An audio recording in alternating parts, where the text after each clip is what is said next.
What's up, world? You are welcome to Let's Tell It. Today, I'm talking about Dr. Ola Brown. Do you know her? I swear that lady is the truth. And today, I'm talking about a recent book that she just is a compilation of some of her essays called Economics, Banking and Finance in Emerging Markets. This woman, like, what I think I love about her the most is that she's someone that has just made things that look very bogus to me.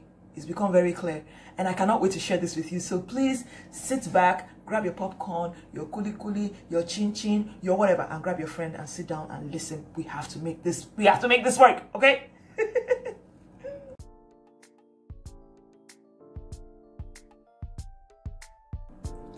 Hi, welcome back. If this is your first time here, I am Nez. Every Monday and Friday, we sit down and talk about books and about reading because we're trying to fix this country, fix our lives by making books a form of solution to our problems. So please, if you haven't already, subscribe and ring the bell so you can get the notification anytime we have a new video. But without fail, 2 times every week, there is a video available here where we sit down and talk about books. Sometimes it's about budgeting and whatever, but we're trying to get everybody to read more so that we can make smarter decisions and generally have a better life, especially here in Nigeria. Subscribers, much love.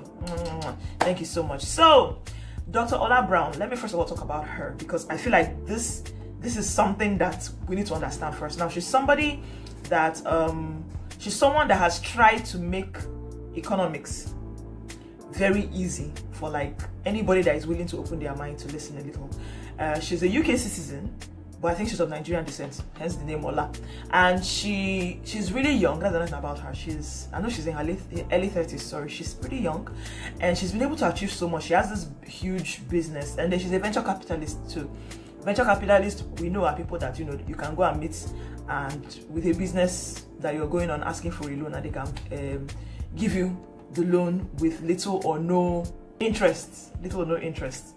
So, and then she has this business. It's called the Flying Doctors, where she flies within West Africa trying to get people from one that's from it. Like if you had a problem, like health problem, we'll be able to move you to somewhere else where you can get better care.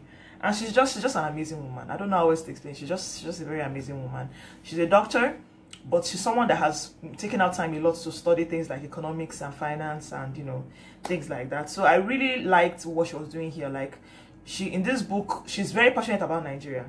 Healthcare in Nigeria. We know that healthcare in Nigeria is bad, but trust me, when you listen to her, you get to understand how bad it kind of is, because you see when she talks about things in comparison. Honestly, it's crazy. But the thing is that what I hear, all I see and I hear anytime I listen to her or I read any of her texts is I keep thinking there are a lot of amazing business ideas that would work if you can just figure this out. Do you understand? But the thing is that how do you know this idea is going to work when you don't even know the business exists? That's what I like about listening to her. So like my mind just keeps going, okay, so what can be done about this? Who can someone talk to about this? How can? And I love this about this lady. It just makes it so wonderful. And I think this will do the same for you. So find her, Dr. Ola Brown, find her on YouTube. She has like 3 or 4 videos where she just sits down and talks about different things, and there are interviews and all that. Just find out, you'll have a good idea of who she is and what she's about. But let me get into like I think 4 major realizations I had from listening to from reading the book Economics, Banking and Finance in Emerging Markets. Number 1 is that most of us Nigerians have measured our wealth and our economics and our system against a more advanced system. So she went on to explain that, first of all, that's something a lot of countries seem to be doing. It's not a Nigerian thing. Like, there are about 190 countries in the world. Then most times when you now want to measure your economy or what you can achieve or what your wealth is, what your system is, you measure it against like 7 to 10 wealthy countries. That doesn't make any sense. Most of the world is emerging. Most of the world is a market that is emerging. Most of the world hasn't really got their acts together. So why are we using the economics of these people that are more established for like about 100 years to compare our own? So it's like, stop doing that, because if you continue to do that, you will not make anything work. These people have been able to figure out economics that work for them based upon who they are, based upon how their own society is. So you have to make economics work for you as a country. And what I love the most about this book is that way, if you have an opportunity to talk to someone that is in politics, or you listen to someone that is in politics, you have an idea what they're about. Because we know that at this point, the idea of somebody running for politics and telling you, like your local government chairman or your governor telling you that they are going to fix road and they are going to give you water. First of all, a lot of times these things don't happen. Then second of all, we should have gone past this point where fixing road and giving water and fresh air, giving us fresh air is still what we're using to judge the potency of or the goodness. If the person cannot explain the typical things like what they can do concerning healthcare, if they cannot say in every child, do you understand, is going to get a certain amount of healthcare, or every person is entitled to this amount of healthcare based upon some things, then those are not people that you should be listening to. They should carry their road and keep it, because they're not fixing the road anyway. Do you understand? I loved this about this book. I think it's really cool. So that's number one. Then, yes, we need to learn to understand and explain the economics around us. Now, again, this comes also from reading this book, because it's important that you understand these things, then you're able to explain it to people that are on the lower budgets of life. I don't know if that makes any sense. Like, there's a sense of hopelessness in Nigeria right now. I believe so. Everybody is just like, tired. What can somebody do? But you see, if you can tell somebody, okay, that if the government, if we decide to have one government like that is willing to do something good, and the people in the lower rung of the ladder or the lower economic status don't understand what is being done, everything that is being done, they'll just think it's something against them. But if someone in the middle class, or a lot of people that understand this, if all of us can sit down and understand this, and in layman's term can explain to the helps that you have in your house, the extra services you have in your house, your driver, someone at your gate, the man that sells the kiosk down the road, tell them, see, what this government is explaining is that if they do this, they will not do this, blah, blah, blah. They don't have to agree with you, but they just need to understand what is being said. So it's very important that we get to a point where all of us can sit down and gist about what we want and the best way to achieve it. Because right now we're still in the US, this is what happens. This can never happen in Canada. This kind of thing can never, we're still all over the place. We have to get to a point where we just sit down, face reality for ourselves, and then to be able to be willing to talk openly about it. So that's number 2 realization. Number 3 realization is that our nation's wealth could increase if we save more, and then invest more, and then help more people to open accounts. I think apparently about 70% or 40% of Nigerians don't have accounts.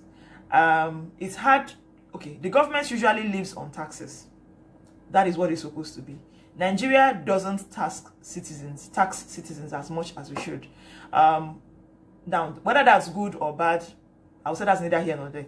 But the thing is that the major thing is that we know about the poverty line in Nigeria. I'm not going to get into that, but a good number of people in Nigeria don't even have accounts. A lot of us in Nigeria, we actually spend more than we save. As a country, we're a country that's people, as a Nigerian people, as a nation, we are a people of spending over a people of saving. We don't save, we don't leave money in the banks that can actually help to solidify our economy. That actually explains why the dollar is just doing what it's doing. We don't have money. A lot of times, if you keep money in your account now, you're thinking of how to spend it. We're not people that save. We're not people that invest. We don't leave money somewhere and it stays. Then a good number of us have money hidden in places that you don't want people to see. And that includes a good number of even people that we hear in politics. We hear of people talking about big bundles of cash getting missing. They say snake ate this one. That money, why was it there? Why wasn't it in the bank? Do you understand? And I trust the fact that the person that took that money now is likely not going to, or the snake that took the money is likely not going to put it inside bank. So a lot of people don't have accounts as it is. So you can't really say this is how much people earn. A lot of people would rather keep their money under their mattresses. So those things actually do affect the weight of our economy.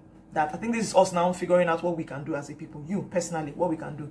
We have to get to a point, 4 to 5 years from now, we have to get to a point where we are people that save money and invest money more than we actually just spend and be going. Any money that comes in, 200,000 will land now. You take 150, go and buy hair. Take 20, go and buy this, everything. No, we just be sending money, but like the person that you sell to also doesn't save the money.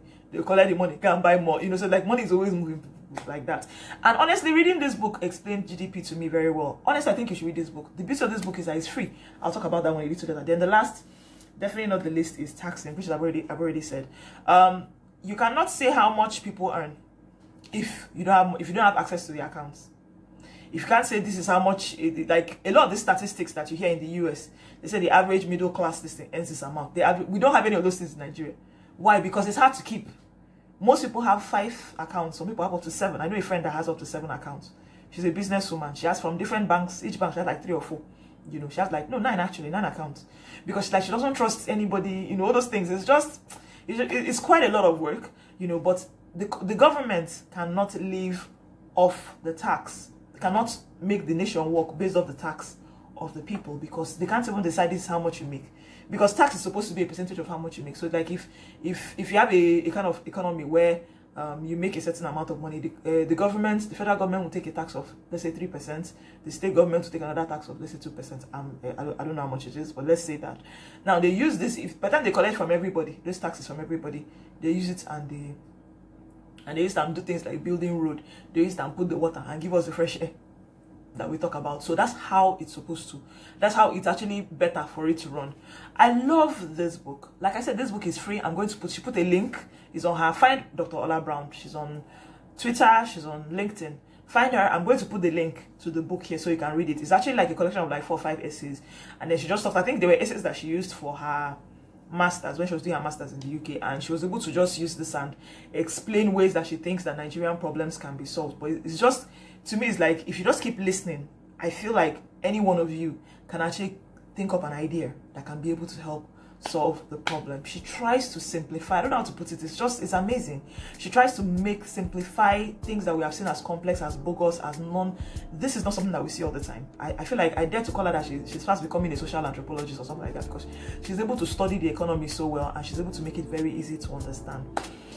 Wow, I'm going to talk about her other book. It's available on the one she wrote last year. It's called Fixing Healthcare in Nigeria.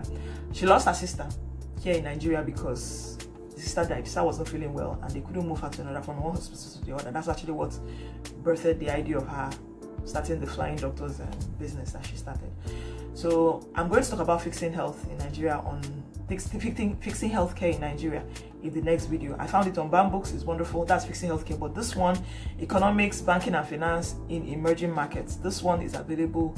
I'm going to put the link below. It's a free book. It's not to 100 pages. It's very simple, and then she puts drawings and, you know, maps and this. So like literally it's a book that you actually don't have to read through. Like you look at all the drawings and you think and you understand it, you understand what the book is generally about. So thank you so much for watching. Thank you so much for being here, and if you haven't already, please like this video so that more people can hear more about emerging markets such as Nigeria, and how we can fix our countries, and how we can hold our politicians accountable, right? Hold our politicians to higher standard. Yes. So that, and then leave a comment below. What do you think about the healthcare in Nigeria? Or if, do you know anything about Dr. Ola Brown? Leave a comment below. Let me know what you think about her. Thank you so much for watching. Bye bye.